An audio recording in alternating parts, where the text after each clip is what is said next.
Online classes अभ्यास 24 में मैं योगेंद्र पांडे एक बार पुनः आप सभी का हार्दिक स्वागत करता हूँ। आज जिस टॉपिक पर हम डिस्कस करने वाले हैं वो है क्लास 9th का chapter number 2 people as resource, कि कैसे मानव एक संसाधन के रूप में काम कर सकता है। तो पहले हम ये जान लें कि व्हाट इज रिसोर्स। तो we are going discuss on the some topics are written on the white board. Let's see. First of all, what is resource, then people as a resource, and human capital formation, source of human capital formation, and what is the human resource. There are some topics we are going to discuss and draw your attention. Let's see. तो resource, everything available in our environment, यानी हमारे environment में जितनी भी चीज़ें available हैं वो सब क्या हैं, इज कॉल्ड रिसोर्स। वो सब क्या है, संसाधन है। We have the technology to make and use a culturally acceptable, यानी ये जो रिसोर्सेज हैं, we have the technology called we have the technology to make and use a culturally acceptable, यानी उस रिसोर्स को हम तकनीक के माध्यम से यूज करते हैं। और कैसा यूज, जो सांस्कृतिक रूप से ग्राह्य हो, जो सांस्कृतिक तौर पर क्या हो, एक्सेप्टेबल हो, उसको हम क्या कहते हैं, उसी को हम रिसोर्स कहते हैं। क्लियर। आइए आगे देखते हैं। Any element of nature becomes a resource and only serves human. Any element of nature becomes a resource. कोई भी ऐसा एलिमेंट, ऐसा तत्व रिसोर्स हो सकता है जो केवल ह्यूमन की मदद करे, ह्यूमन की व्यवस्था देखे, ह्यूमन की सेवा करे, वो क्या है, रिसोर्स है। जैसे देख लीजिए, ये व्हाइट बोर्ड है, ये एक एलिमेंट है, एक थिंग्स है, ये मार्कर है, एक element are things, and this is inks, and this is the lights, and the mobile phones are the equipments to help the human beings. So it known as the resource, it is the known as the means of the resource. यानी ये सब चीज़ें क्या हैं, ये resource के तरीके हैं, रिसोर्स के माध्यम हैं जो हमारे जीवन की आवश्यकताओं को फुलफिल करते हैं। तो उसे हम क्या कहते हैं, संसाधन कहते हैं। आइए देखते हैं पीपुल एज रिसोर्स। अब व्यक्ति कैसे एक संसाधन हो सकता है, यानी जो रिसोर्स है उसके रूप में एक व्यक्ति कैसे आ सकता है, लोग कैसे एक संसाधन के रूप में हम उनका अध्ययन करते हैं, या हम लोगों को कैसे एक संसाधन के रूप में देखते हैं। आइए डिस्कस करते हैं। People as a resource is a way of describing a country's employed people in term a current production skill and capabilities। क्या है भाई, देखते हैं। people as a resource, लोग क्या हैं, एक संसाधन है। किस तरीके से, यानी describing a country's employed people, यानी हम ऐसे लोगों का जब डिस्क्रिप्शंस करते हैं, ऐसे लोगों के विषय में चर्चा करते हैं जो क्या है, एम्प्लॉयड हैं, कहाँ पे, देश में, कंट्री में क्या है, कार्यरत हैं, कंट्री के लिए काम करते हैं। पीपुल इन टर्म्स, और इस प्रकार ऑफ करंट प्रोडक्शन, यानी ऐसे पीपुल जो करंट प्रोडक्शंस में क्या करते हैं, अपना स्किल और अपनी कैपेबिलिटी, क्षमता का प्रयोग करते हैं, उसको हम क्या कह सकते हैं, people of resource. In the short, हम ऐसे संक्षिप्त में समझ सकते हैं कि पीपुल या लोग वे संसाधन होते हैं जो अपने क्रियाकलापों से, अपने कार्यशैली से, अपने नौकरी या अपने कार्य के पेशे से देश के विकास में सहयोग करते हैं। उन्हें हम पीपुल्स रिसोर्स कहते हैं, यानी कि मानवीय संसाधन मान कर सकते हैं कि लोग क्या हैं, एक संसाधन है। दूसरा देखते हैं, व्हेन द एग्जिस्टिंग ह्यूमन, यानी कि जो ह्यूमन एग्जिस्ट करते हैं, अर्थ पे हैं, पृथ्वी पर हैं, नेशंस में हैं, resource is further developed through education and health, then we call it human capital formation यानी क्या है भाई, पृथ्वी पर या देश में जो भी ह्यूमन बीइंग एग्जिस्ट करते हैं, जिनका अस्तित्व है, उनका हम डेवलपमेंट, उनको आगे कैसे बढ़ा सकते हैं, उनका डेवलप हम आगे कैसे कर सकते हैं। तो किसके माध्यम से उनको हम डेवलप कर सकते हैं, एज ए रिसोर्स, यानी एजुकेशन से, हेल्थ से, और उनको स्किल करके, उनके स्किल को डेवलप करके हम उनको एक रिसोर्स के रूप में यूज कर सकते हैं। यानी जो ह्यूमन रिसोर्स है, जो देश में इंसान एग्जिस्ट करते हैं, ह्यूमन्स पाए जाते हैं, उनको हम एज ए रिसोर्स कैसे आगे डेवलप कर सकते हैं। तो by the education, by the health and training the skills, इस तरीके से हम एक ह्यूमन बीइंग्स को या ह्यूमन बीइंग को क्या कर सकते हैं, एज ए रिसोर्स यूज कर सकते हैं, डेवलप कर सकते हैं। तो अब एक नेक्स्ट टॉपिक आ गया कि ह्यूमन कैपिटल, आपने देख रहा ना, ये ह्यूमन कैपिटल यानी कि मानव संसाधन के रूप में हम क्या करते हैं, उनका विकास करते हैं, फॉर्मेशन करते हैं, बनाते हैं। लोगों को क्या करते हैं, बनाते हैं, फॉर्मेशन करते हैं, किस रूप में, मानव संसाधन या मानव पूंजी के रूप में। इसको मानव संसाधन ही कहेंगे, मानव पूंजी नहीं कह सकते। ह्यूमन कैपिटल क्या है, human capital is the stock of skills and knowledge of production embodied in them, यानी कि ह्यूमन कैपिटल एक ऐसा कैपिटल है जो एक स्टॉक है, किसका, स्किल और नॉलेज का एक स्टॉक है, भंडार है। उसे क्या कहते हैं, ह्यूमन कैपिटल कहते हैं।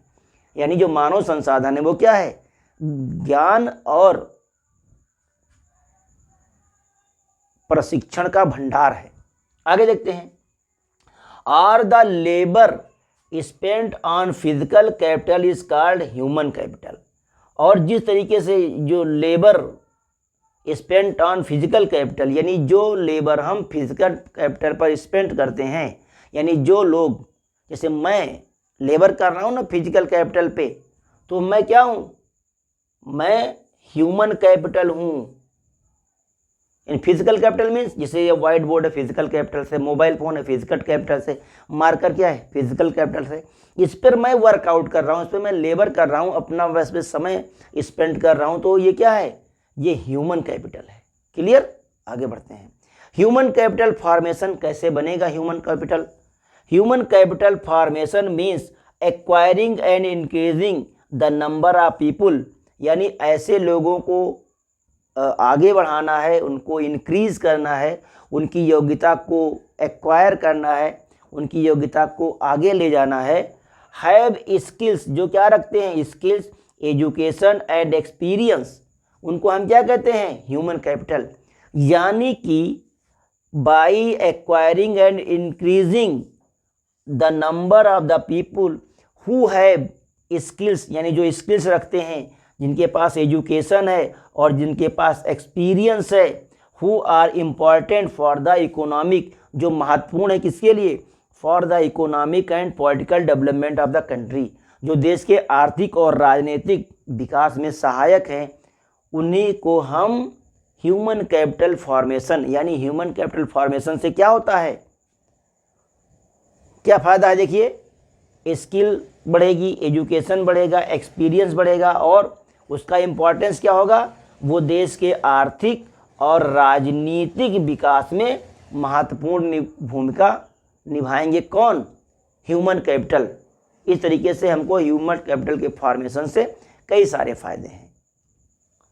Source of the human capital formation, कैसे हम ह्यूमन कैपिटल को फॉर्म कर सकते हैं, कैसे ह्यूमन कैपिटल को हम डेवलप कर सकते हैं, आइए देखते हैं। There are 4 topics we clearly understand how can a human develop a human capital.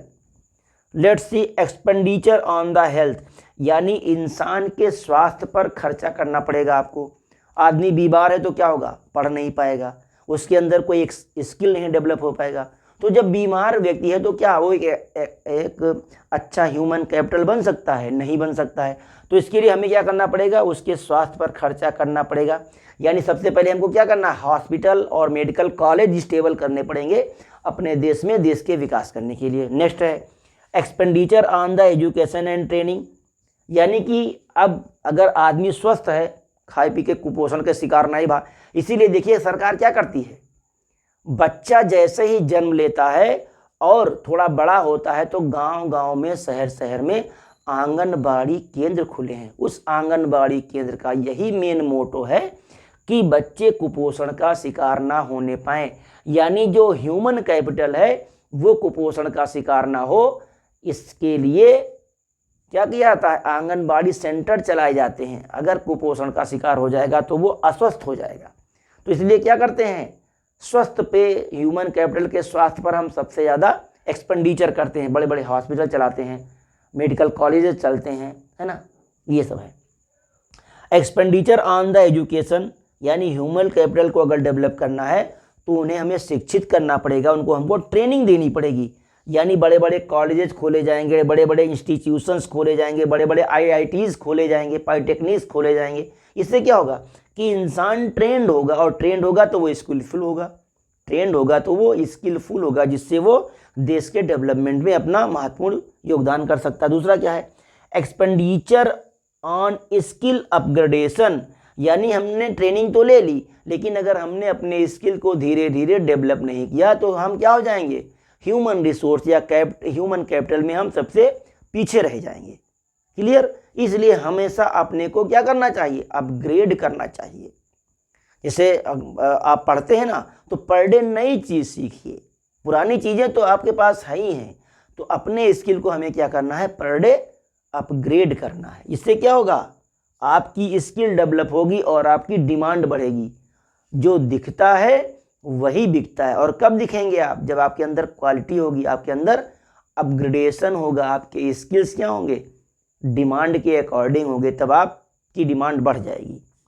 Expenditure on the migration, इसका मतलब क्या हो गया, जैसे मान लीजिए हमारे देश में कुछ ऐसे इंस्टीट्यूशंस नहीं हैं जो अच्छा अपग्रेडेड कर सकें, अच्छे स्किल्सफुल ह्यूमन कैपिटल डेवलप कर सकें, तो हम क्या करते हैं, ऐसे ह्यूमन कैपिटल को हम विदेशों में भेज देते हैं पढ़ने के लिए, कि आप बाहर जाकर के वहाँ से अपने को अपग्रेड करके आइए और यहाँ पर अपने स्किल का डेवलपमेंट कीजिए। तो वही हो गया एक्सपेंडिचर ऑफ द माइग्रेशन, यानी स्थानांतरण पर भी खर्चा करना पड़ता है। तो ये चार चीज़ें, expenditure on health, expenditure on education and training, and expenditure on skill upgrading, and the last expenditure on migration, ये सब किसके फॉर्मेशन के लिए है, तो these are the key factor of the human capital formation.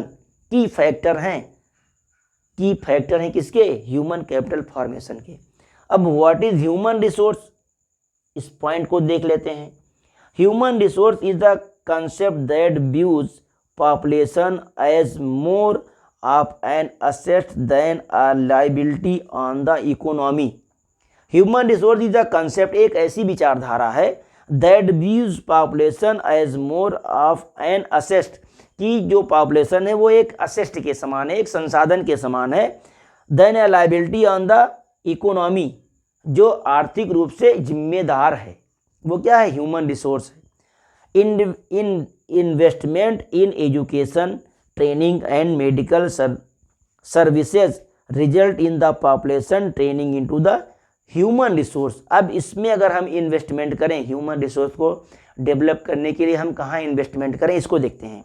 Investment in education, शिक्षा में investment करें, ट्रेनिंग में इन्वेस्टमेंट करें, और मेडिकल सर्विस में इन्वेस्टमेंट करें। तो इसका रिजल्ट क्या आएगा, results in population turning in the human resource. तो ये जो डेवलपमेंट आएगा, ये जो बदलाव आएगा, वो व्यक्ति को किस में कन्वर्ट कर देगा, ह्यूमन रिसोर्स में बदल देगा। अब अगर हमारे देश की पॉपुलेशन बीमार है, अनएजुकेटेड है, अनट्रेंड है, तो किस काम की है भाई, वो केवल ईंटा गारा मुड़े धेके ढो सकत हैं बस। लेकिन ये कहो कि वे अच्छा इंजीनियर बन जाए तो ओकरे लिए इट इज़ इम्पॉसिबल। ओकरे लिए क्या चाहिए, ओकरे लिए एजुकेशन चाहिए, ट्रेनिंग चाहिए। इंजीनियर बनने के लिए आपको एजुकेशन और ट्रेनिंग करना पड़ेगा। तो इसके लिए हमको क्या करने होंगे, अच्छे ग्रेड के इंस्टीट्यूशंस हमको डेवलप करने होंगे, और जब अच्छी ग्रेड के इंस्टीट्यूशन डेवलप करेंगे तब वहाँ हम लोगों को ट्रेंड कर सकते हैं, और फिर जो ट्रेंड होकर निकलेंगे वही क्या हो जाएंगे, ह्यूमन रिसोर्स हो जाएंगे। That can be used in production, और इनका हम उपयोग कहाँ कर सकते हैं, उत्पादन में। क्लियर। जो human beings as a resource आएंगे उनका हम क्या करेंगे, उनका हम यूज एज ए प्रोडक्शन कर सकते हैं। It is superior to other resource, जो ह्यूमन रिसोर्स है अन्य सारे रिसोर्सों से क्या है, सुपर है, अच्छा है, उत्तम है। जैसे लैंड है, कैपिटल है यानी पूंजी है और ज़मीन है। इन सारे रिसोर्सेज से जो ह्यूमन रिसोर्स है वो क्या है, अपग्रेड है, सुपीरियर है। ह्यूमन रिसोर्स इज अब ह्यूमन रिसोर्स है क्या, human resource is living active and sensitive factor of production. Human resource क्या है, एक्टिव है, लिविंग है और सेंसिटिव है। फैक्टर ऑफ द प्रोडक्शन, उत्पादन में जो ह्यूमन रिसोर्स है वो क्या है, लिविंग, एक्टिव और सेंसिटिव फैक्टर है। बिना इसके तो प्रोडक्शन हो ही नहीं सकता। फैक्ट्री चलाने के लिए आपके पास टूल्स हो सकते हैं, लेकिन टूल्स को ऑपरेट करने के लिए आपको क्या करना होगा, अरे भाई ह्यूमन बींग्स पे डिपेंड होना पड़ेगा। यानी कि जो ह्यूमन कैपिटल है, जो ह्यूमन रिसोर्स है उस पर डिपेंड करना पड़ेगा। क्लियर। हमारे पास मोबाइल है, हमारे पास माइक है, हमारे पास चाक है, हमारे पास मार्कर है, हमारे पास व्हाइट बोर्ड है, लेकिन ये अपने आप वर्क नहीं करेंगे। इसको ऑपरेट करने के लिए ह्यूमन रिसोर्स की जरूरत पड़ेगी। क्लियर। तो is it clear. There has been more investment in human resource in Japan, और इसीलिए जापान में बहुत सारे रिसोर्सेज नहीं है। जापान में नेचुरल रिसोर्स लगभग ना के बराबर है, लेकिन वहाँ पर ह्यूमन रिसोर्स सबसे ज़्यादा है। और देखिए जापान, अभी हम 2G पे 5G पे काम कर रहे हैं, जापान 20G के आगे पहुँच गया है। जापान क्या है, 20G पे वर्कआउट कर रहा है, हम लोग 5G पर परेशान हैं, वो हमसे 15G आगे है। तो मेरा कहने का मतलब है भाई जी कि जो ह्यूमन रिसोर्स है उसे हमको सबसे ज़्यादा डेवलप करना है। और जापान देखिए सबसे ज़्यादा डेवलपमेंट किस पर काम कर रहा है, वो ह्यूमन रिसोर्स पर काम कर रहा है। रीज़न, क्योंकि अगर हमारा ह्यूमन रिसोर्स अपग्रेड है तो हम सारी चीज़ों को अपग्रेड कर लेंगे। अगर हमारे पास नेचुरल रिसोर्स नहीं है तब भी हम क्या करेंगे, अपने स्किल से, अपने एजुकेशन से सब चीज़ों को एक्वायर कर लेंगे और अपने देश का डेवलपमेंट, अपना डेवलपमेंट, अपनी सोसाइटी का डेवलपमेंट इजी वे में कर सकते हैं। तो एक छोटा सा टॉपिक, और मेरे साथ बने रहने के लिए एक बार पुनः आप सभी को बहुत बहुत धन्यवाद। एक चीज़ ध्यान रखें, शेयर जरूर करें, इस वीडियो को एक दूसरे तक शेयर जरूर करें जिससे लोगों को इससे प्रॉफिट या फ़ायदा हो सके। ये भी एक तरीके से क्या है, रिसोर्स है ना। वीडियो का शेयर करना भी आपके लिए एज अ रिसोर्स है। तो उस रिसोर्स का प्रॉफिट लें, उस रिसोर्स का फ़ायदा उठाएं। और चूंकि आप एक ह्यूमन कैपिटल के रूप में हैं, हम एक ह्यूमन कैपिटल के रूप में हैं, तो इसको ज़्यादा से ज़्यादा शेयर करें। Thanks a lot of to you.